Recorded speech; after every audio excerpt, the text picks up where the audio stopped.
कोरन्यो आनी मोजोरी. आयच्या वांजेलांत जेजू आपल्या शिसाक सांगता की मनीस 2 भासांच्यो कोरन्यो कोत्ता. पयलो, ह्याच संवसारांत दुसऱ्यांक दाखोवपा खातीर आनी तांचे कडल्यान शाबासकी वो मुजोरी घेवचे खातीर कोरन्यो करप.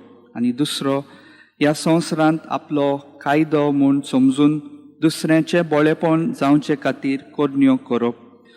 पयले तरेच्या मनशाक ह्या संवसारांत ताका ताची मुजोरी वो मान मेळटा, पूण असली मुजोरी चड काळ तोगना, ती ह्याच संवसारांत सोंपता. दुसरे तरेच्या मनशाक ताका ताची मुजोरी ह्या संवसारांत मुजोरी मेळना दिसता, पूण देव जें सगळें गुप्ती पळयता ताका असल्या आनंदान बोत्ता आनी तें स्वर्गा राज्यांत पावसर तोखता.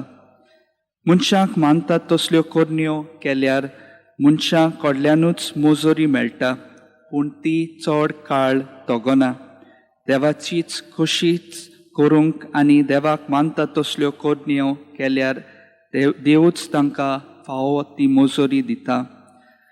जेजूची शिकवण आमकां संवसारांत नवी पद्दत आपणावंक देख जातात. आमकां वायट कोत्तल्यांक वायट करूंक सोंपें, पूण तांकां आमचें बरेंपण दाखोळ करूंक अवघड. आमकां पिडापीड दितल्यांक शिराप घालूंक सोंपें, पूण तांचे पासत मागूंक अवघड. चुकतात तांकां बोटां दाखोवन तांचे विशीं गजाली करूंक सोंपें, पूण तांकां शिटकावन जिविताची नवसोरणी करूंक आदाराची जावंक अवघड. ह्यो शिकवण्यो आमी वेव्हारांत घालतल्यो जाल्यार कांय गूण आसूंक आमकां गरजेचे. वायटव्या सवें आमी दारुणायेन जियेतल्या सवें जेजू मनशाळ जालो. पातकाचो ताणें द्वेस केलो, पूण पातक्यांचो ताणें मोग केलो. वायट कोत्तल्यांक आमी शिटकायतल्यो जाल्यार असले मनशाळ काळीज आसूंक गरजेचे. जेन्ना आमी मनशाळ जातल्यो तेन्ना दुसऱ्यांक समजूंक आनी तांचें जिवीत नवसरूंक तांकां आदार जावंक आमकां सोंपें जातलें. आमकां वायट कोत्तल्यांक सोंपेपणी बोगसणें दिवंक आमचें मोन जायना.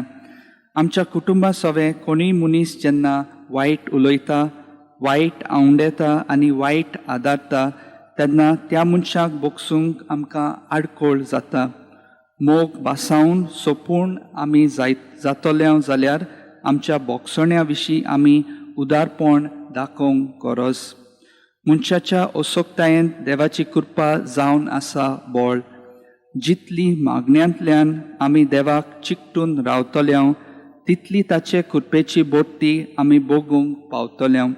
हे भाशेन देवाच्या आदारान वायट पयसावन आनी वायट कोत्तल्यांक बरी देख आमी जावंक पावतल्यो.